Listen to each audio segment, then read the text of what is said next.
استاذ محسن لما اتعملت الجمعيه الثقافيه طبعا كان هو اللي شايلها من الالف للياء.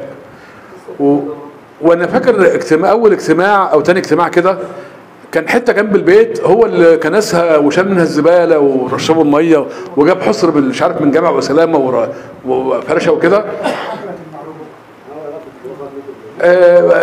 وطبعا عملنا الليله، كانت ليله جميله جدا. وفي نهايه الليله الدكتور حماده اسماعيل كان عميد اداب طبعا، فبنقترح عليه بنقول له خلاص تمسك، هو بيقترح عليه بيقول له تمسك رئاسه الجمعيه. قال له لا، اللي يقدر يجمع الناس دي كلها هو اللي يبقى الاحق برئاسه الجمعيه. رحمه الله على الراحل الكبير محسن شوقي. وطبعا احد رفقائه في الجمعيه يقدر يكلمنا تاني، هو صديقه طبعا وتاريخ طويل معاه. مع الراعي الكبير رأفت احمد، احد رفقاء الراحل الكبير محسن شوقي.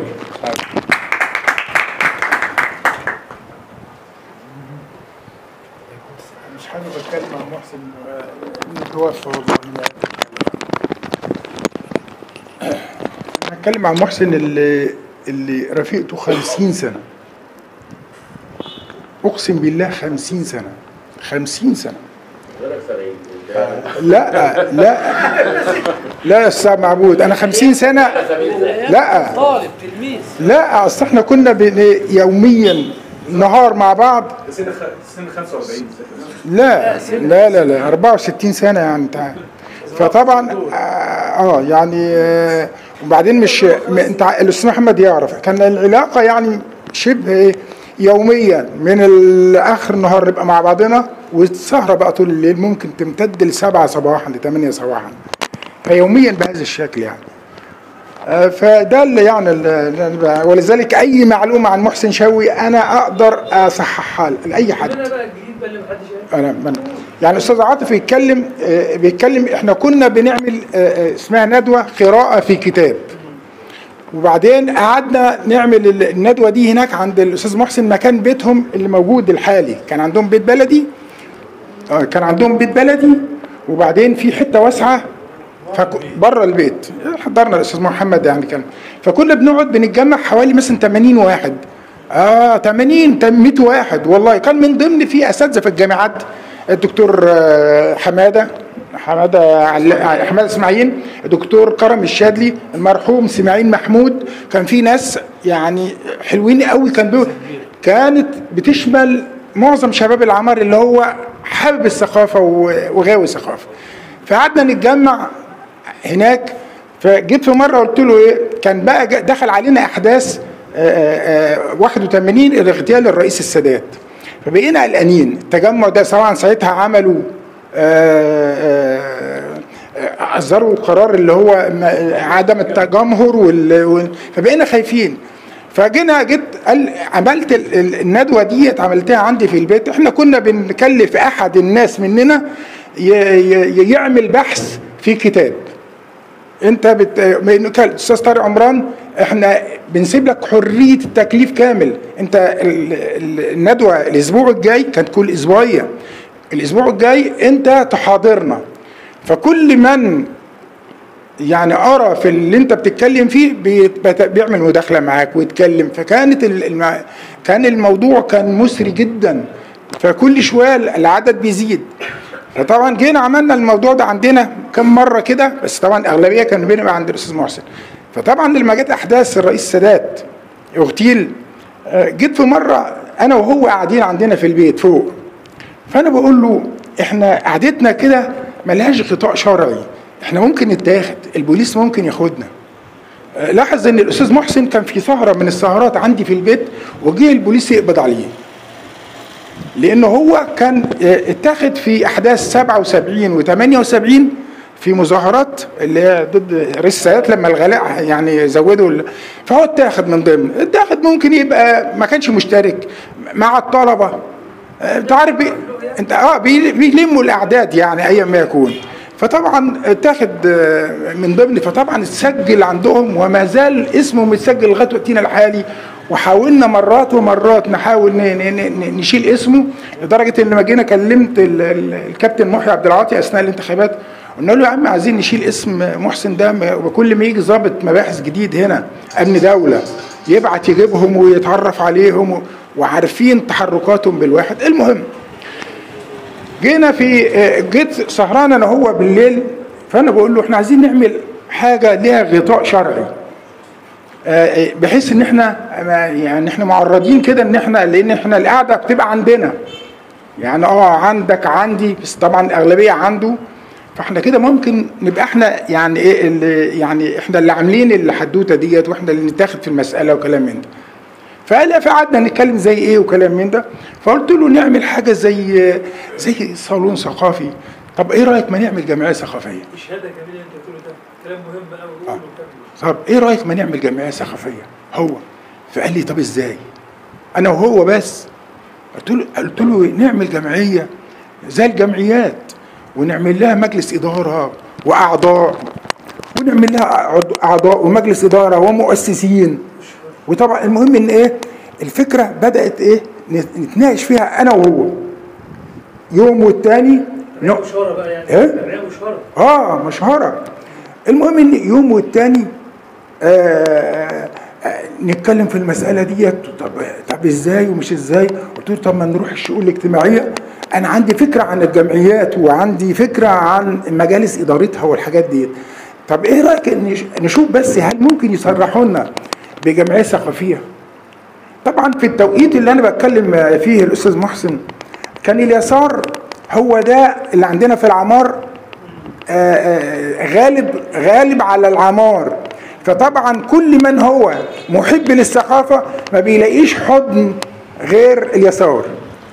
فاحنا عايزين نتخلص من الحدوته دي، احنا عايزين نبقى مستقلين بعيد عن اليسار، عايزين نعمل حاجه نبعد عن هم حبايبنا كلهم، بس ايه احنا مش عايزين نبقى صداميين مع الدوله، احنا ناس تحب الثقافه بس، فعايزين نعمل حاجه بعيد عن اي فكر تاني سياسي.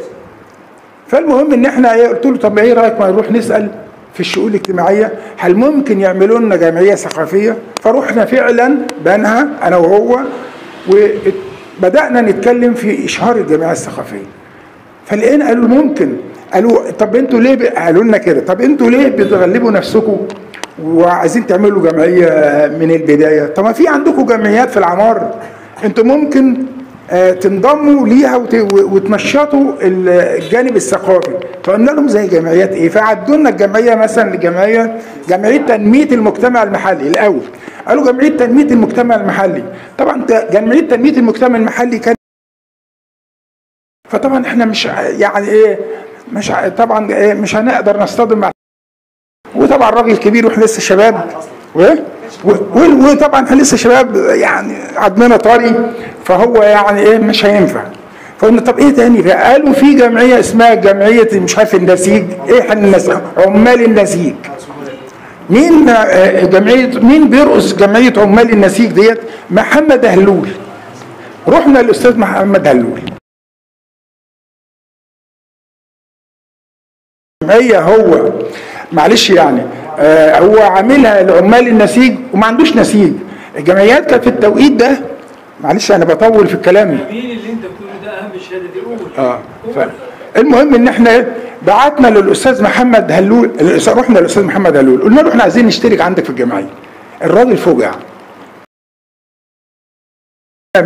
الجمعيه دي بيجي لها مثلا 2 أو 3 4 تاشيرات للحج، فهو بيقدر يعني يديهم للحبايب يعني كده برضه بتمنهم بس للحبايب يعني كده. فطبعا احنا مجموعه شباب هتنط له في الجمعيه هتبوظ له الدنيا يعني كده. المهم ان لقيت الاستاذ محمد هلول ده جالي في يوم، فطبعا اتصلت على الاستاذ محسن وقلت له تعالى لي. هو لقيته جاي لي ولقيته قاعد بيبكي، فبقول له ايه يا عم في ايه؟ يعني عايز يقول لنا يعني فيما معناه ابعدوا عني ابعدوا عني انا يعني كده. فطبعا ايه والراجل فعلا قعد يبكي لي. فطبعا لما جبت الاستاذ محسن قلت له بقول لك يا الراجل ده هنعرف نتعامل معاه ازاي ده، ولا نروح الجمعيه عنده ازاي، ولا ندخل الاعداد بتاعتنا يا كده يعني. فطبعا ايه قلنا سيبنا من الحدوته دي، احنا ننشئ كيان احنا اللي نعمله بايدينا. فبدانا في فكره لقينا بقى المنابر الثانيه مسدوده، فقلنا بدانا في انشاء الجمعيه الثقافيه. طبعا الجمعيه الثقافيه جينا نعمل الجمعيه، فطبعا الاول بنعمل اعضاء مؤسسين وبنعمل الجماعه بقى اللي هم كيان الجمعيه. جه الاستاذ محسن، انا كنت واحد من الناس، معلش يعني الاستاذ المرحوم خيري فوزي حبيبي جدا، خيري فوزي، بس كان خيري فوزي كان محطوط في اليسار، فانا قلت له بلاش خيري فوزي نحطه معانا، هو كان نفسه يحط خيري معانا، وانا بقول له بلاش الاستاذ خيري احنا بنسهر مع بعض يوميا، انا خايف ان احنا عايزين نبعد عن اي حد له فكر سياسي. المهم ان قال لي طب بس مش مشكله وكلام من ده، هو مش مشكله ويبقى معانا وكلام من ده يا عم. المهم حط مين؟ اسم الاستاذ خيري. رحنا لازم الجمعيه ديت يمضي عليها ويختم عليها رئيس المجلس الشعبي. مين رئيس المجلس الشعبي؟ الحاج حلمي. اول ما رحنا بالاوراق عند الحاج حلمي الشاطر اول حاجه، انا معلش هطول، انا علاقتي بمحسن بقول لك 50 سنه، اي حاجه عايز تعرفها عن محسن شوقي في خلال من اول ما دخل الجامعه من قبل ديت الشهاده تتوثق. فيعني معلش لو قعدت هسهب كتير جدا، لان برضه احنا علاقه بقول لك قايمين يعني في مره فعلا انا شاهد على الله الاستاذ محمد واخواته كلهم عارفين الكلام ده. خلينا ماشيين بالترتيب. طيب احنا جينا بقى طبعا الحاج حلمي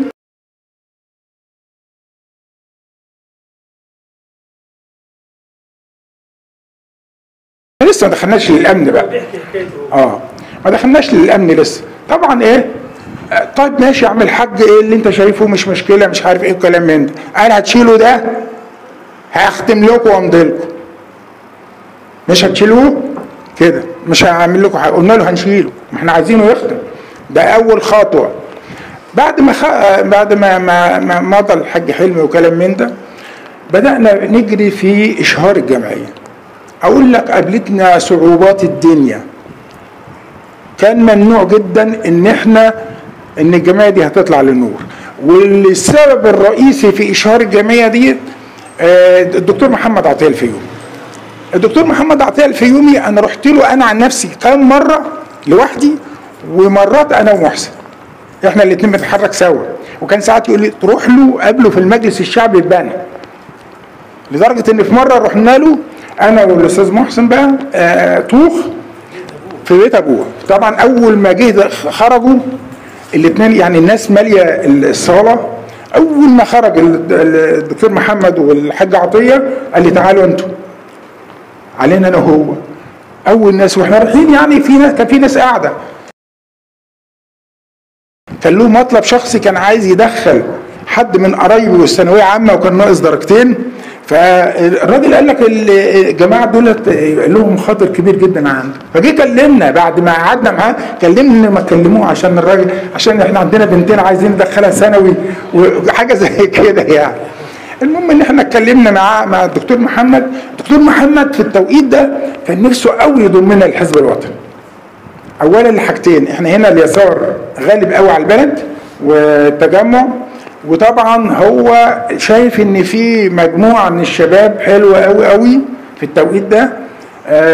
طب ما تاني لما كان مره يقول لي ما تنضموا للحزب الوطني وشوف هنعمل لكم كل اللي نفسكم فيه، هنمدكم كل حاجه، هنساعدكم اللي انتوا نفسكم فيها. هو صراحه يعني احنا نقول له احنا عايزين، انا اقول له احنا عايزين نخرج عن الاحزاب، احنا مش عايزين نبقى مؤدلجين، يعني احنا ناس بتوع ثقافه، مش عايزين نخش. مرات الراجل يحاول يعني نقعد معاه مرات ومرات. تنتنا لما في مره انا كنت بقى انا والاستاذ محسن قاعدين معاه، بيقول لي لقيته بقى بيقول لي انت مش عايزين تخشوا معانا الحزب الوطني ليه؟ قلنا له يا عم الحزب الوطني مش عايزين. قال ده احنا، قال كلمه لذيذه قوي، قال احنا عاملين زي الجماعه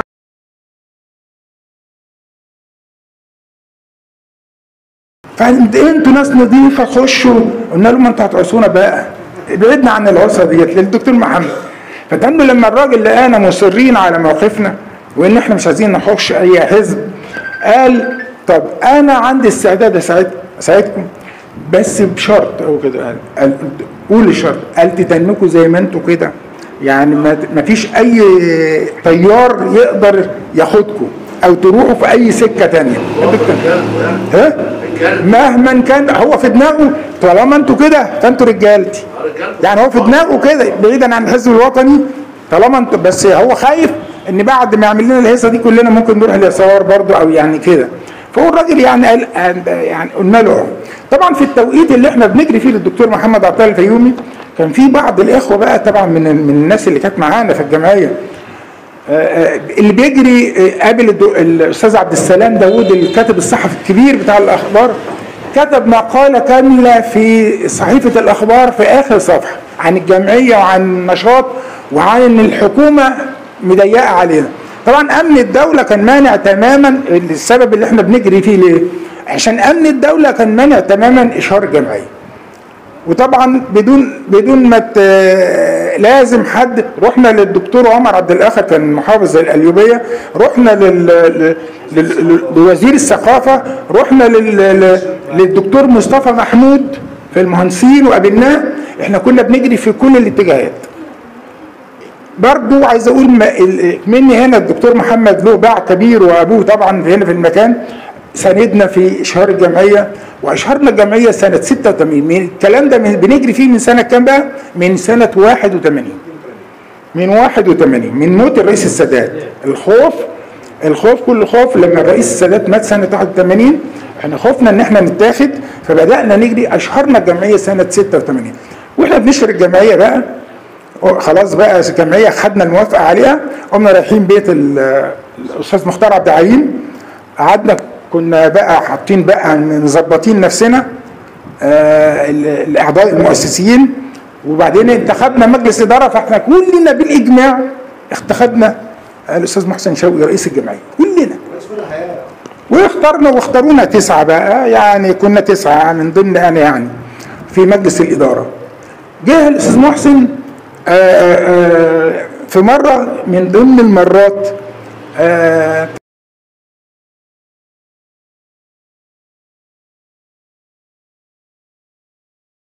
كم مره كان يقول لي انا ايه اللي مانعني ان انا اروح اي محطه من المحطات اللي فيها فلوس. الاداره ما فيهاش فلوس زي المطار، زي الاماكن المطارات. راح مطار براني، تاني يوم كان الاشاره رجع على نفس الطياره امنيا، رجع على نفس الطياره. فطبعا هو ما يعني خلاص هو فقد الامل في حدوته ان ايه نقدر يروح اي مكان عشان الاسم اللي هو متاخد. طبعا امنيا محسن شوقي، محسن شوقي ده اقول لك ايه، طبعا غير انه اشعاع وايقونه وما فيش العمار مش هتنجب محسن شوقي تاني، وصوفي الى ابعد ما ويتكلم في الدين ولا اتخن شيخ. طبعا انا عايز هقول لك كلام كتير عن محسن شوقي. فطبعا احنا دخلنا في حدوته بقى اشهار الجمعيه، اشهرنا الجمعيه، انتخبنا كلنا محسن شوقي بالاجماع. جه لما راح مطار، كان راح مطار في لا كان هيروح مطار ناحيه نويبع كده، نويبع. فجه قال لي انا عايز اقول لك على حاجه، انا عايز هنمسكك رئاسه الجمعيه عشان انا ممكن ابقى اروح واغيب وكده. قلت له انت هتغيب، انت هتسافر بره. كان ساعتها في حرب على محسن شوقي من فريق، معلش لازم نقول الكلام ده، كان في فريق اخر بيحارب محسن شوقي وكانوا عايزين يحاربونا ببعض. احنا عايزين لازم نشيل محسن شوقي وندخلك مكانه. ده انا علاقتي بمحسن شوقي مش اخ، ده احنا يمين. يعني عايز اقول لك، يعني اقول لك ايه يعني. المهم فطبعا ايه جه بيقول لي امتى؟ قلت له لا همسك جمعيه عشان انت هتروح هتغيب 20 يوم مثلا ولا شهر. انت يعني احنا مكسرين الاعمال هنا يعني. تقول لي يا عم محسن في ايه؟ انت يا عم محسن رئيس الجمعيه مدى الحياه. فسيبك من طبعا كان في فريق تاني عايز يشق الصف واشتكوا في امن الدوله، حدوته تانيه مختلفه يعني. فطبعا محسن ده الشق اللي دخلنا فيه من الجمعيه الثقافيه وازاي انشائها وان القعدات اللي كنا بنعملها الاستاذ عاطف بيقول عليها دي قبل 81 واحنا شغالين في القعدات دي لغايه ما جينا بقى 81 وخوفنا بقى ان ايه ان احنا كده هنبقى في الملاط. ده بالنسبه للجمعيه الثقافيه. اي حاجه عن حياه محسن شوقي احنا كنا بنرافق بعض، احنا كنا بنسهر يعني احنا في ليله من الليالي سهرانين انا ومحسن شوقي. معلش انا بقول محسن شوقي بس احنا يعني ايه اخوه يعني مش انا وهو وخيري طبعا شاهد اخواته كلها والبيت عنده ووالدته ووالدتي اصل كانت علاقه يعني دمجه. فطبعا ليله من الليالي احنا سهرانين انا وهو ومحسن والمرحوم خيري فوزي برضه. فقاعدين بنتناقش انا وهو وخيري والنقاش خدنا قوي وكنا بقى نقعد كل واحد بيأيد فكرته وبتاع مش عارف ايه. جه كنا في عز الشتاء، جه المرحوم خيري فوزي شويه كده حط ايده على كان بيتوهم جدا من اقل حاجه كده، حط ايده على لقى نفسه دافي. قال انا دافي. يا عم انت مش دافي ولا حاجه، نحط ايدنا على لا ده انا عيان، لا ده انا مش عارف ايه. هو كان عنده تقول برد او حاجه زي كده. فالمهم جاء بيتف كده فزي ما تقول ايه لقى فيه دم حاجه زي شويه برد حاجه زي كده. اتوهم. طب انا عايز دكتور. احنا الساعه 3:30 كان في مين دكاتره في العماره؟ كان في 3 دكاتره، الدكتور عبد الحميد والدكتور عزت والدكتور عبد الحكم. فرحنا خبطنا على الدكتور عبد الحميد، رحنا للدكتور عبد الحكم بقى يعني حبيبنا وقريب شاب يعني. قعدنا نخبط على الدكتور عبد الحكم. لاحظ بقى واحنا جايين ماشيين خيري موهوم. فقلت له يلا يا عم محسن نروح نجيب لي ايه؟ محسن قال لي لو امه جت الصبحيه هنا ولقيته راقد كده هتقول انتوا سمتوه. مع خيري وحداني وعاشت عليه عمرها كله، عاشت عليه. فالمهم ان ايه رحت طب عايزين نروح سوا يا عم نروح نجيب الدكتور عبد الحميد عبد الحكم ولا عبد الحميد ولا كده. خيري قال ما تسيبونيش، هتسيبوني هموت، انا هموت وهتسيبوني هموت لوحدي يعني كده هموت لوحدي.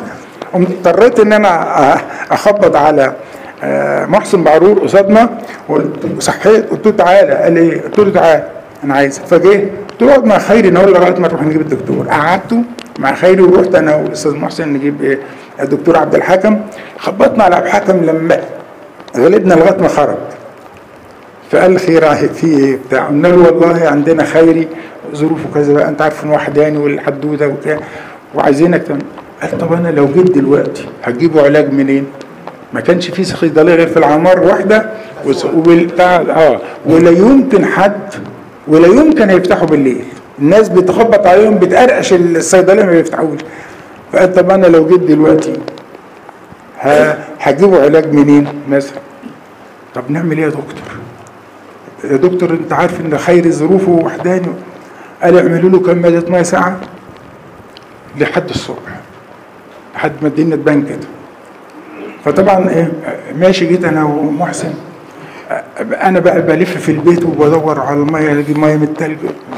امي طبعا صاحيه عشان تصلي الفجر فلقت انا في حركه كده. قالت لي في ايه؟ قلت لها ده خيري تعبان شويه. وخيري طبعا امهاتنا كلنا قامت داخله علينا وقامت لقيته راقد على السرير. قامت حاطه رجليه جابت بقى الميه والتلج والبتاع وقعدت حاطه رجليها دماغه على رجليها وعماله تعمل له كمادات ميه لغايه الساعه كام؟ لغايه الساعه 7 الصبح. هي طبعا الساعه حوالي 6 كده راق خيري وما بقاش يعني ايه يعني خلاص بقى مظبوط. قعدنا نتحدد. امه بقى جت الساعه 7 يا استاذ رأفت فتحت. نعم انت خيري ما عندك؟ قلت لها جوه. انتوا قاعدين لغايه وقت هنا حالي؟ قلت لها احنا قاعدين مش واخدين بالنا ان النهارده العصر. قالت طيب ده انا قلقت عليه يعني كده. فيعني محسن شوقي ده طبعا حاجه حدوته واسطوره كبيره قوي. ولو قعدت اتكلمت عنه هتكلم بقول لك علاقه 50 سنه. انا محسن شوقي من حبنا يعني في بعضنا قوي. انا راح اشتغل في شركه اسمها اتيكو هناك في ابو زعبل. انا كنت بروح له اسبوعيا اروح اقعد مع محسن شوقي يومين. راح اشتغل في شركه اسمها المحموديه للمقاولات. انا رحت لمحسن شوقي هناك وكانوا بيناموا على حصر كده في الشقه انا كنت بروح انا مش شغال في المحموديه ولا بتاع، بروح اقعد مع محسن شوقي هناك. محسن شوقي قسما بالله اقسم بالله انا كنت مسافر وكنت باجي اجازه. انا طبعا اول ما اجي اجازه تاني يوم لازم اشوف محسن شوقي. فتنيتها لما كنت متجوز جديد، مراتي قالت لي يا ريت تحبني زي ما بتحب محسن. والله زي ما بقول لك كده. المهم ان يعني تاريخ طويل جدا مع محسن شوقي. اي حاجه معلومه سليمه عايز تاخدها عن محسن شوقي، لان انا رفيقته كنت انا في اولى اعدادي. في اولى اعدادي هو كان في اولى جامعه. ومشينا على كده، مش يعني مش بنتقابل في منتدى بنتقابل، لا احنا كنا قايمين راقدين. انا كنت بروح للبيت هناك، الجيران ام ابراهيم كانت تقابلني تقول لي ده خرج دلوقتي اهو، ده جاي، ده مش عارف خرج مع مين، يعني خلاص بقى ما احنا رايحين جايين. نروح على بعضنا الساعه 3 4 الفجر 3 والله كده، يعني حياتنا كده كانت مع بعضها بالشكل ده.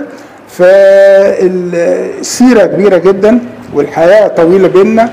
هو قبل اخر مره انا كنت قاعد مع راجل نسيبي مش من هنا، وقال لي قدامه كده، قال لي يا عم يا رأفت احنا كده علاقتنا 50 سنه، علاقه 50 سنه اخوه.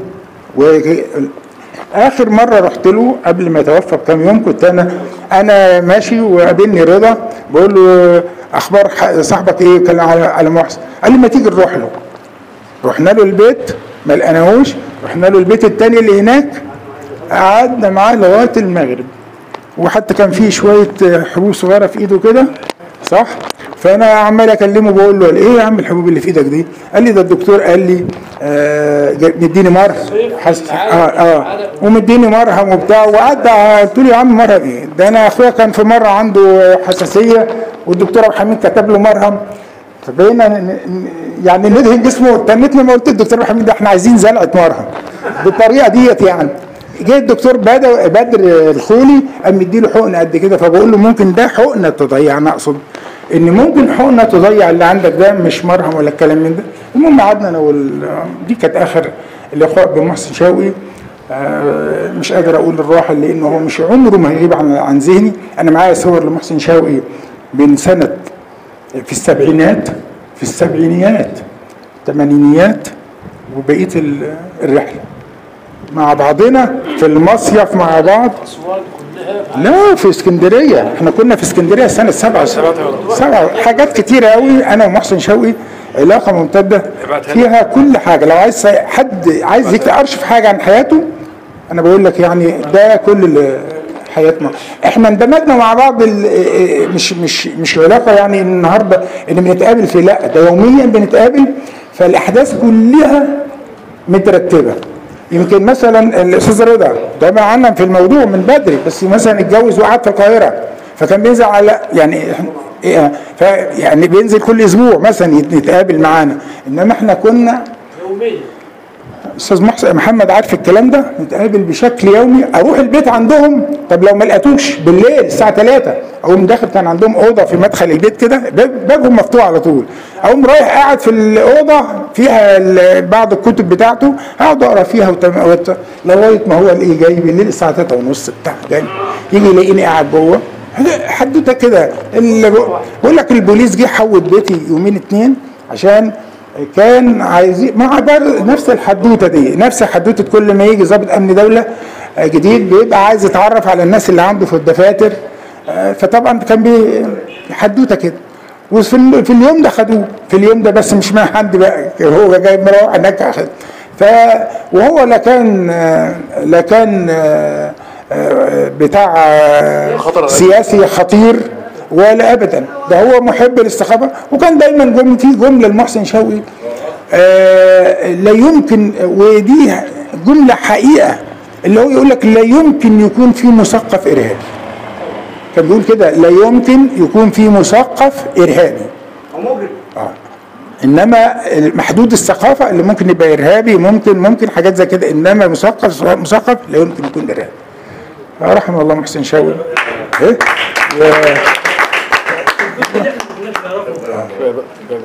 هو فعلا السهر انا فاكر مره رأفت من كتر السهر كل يوم من الصبح قال لك عايزين مره نسهر العصر وبالجد نقول له عايزين نسهر العصر الصبح دي كل يوم يعني. شكرا للرائع الجميل رأفت احمد.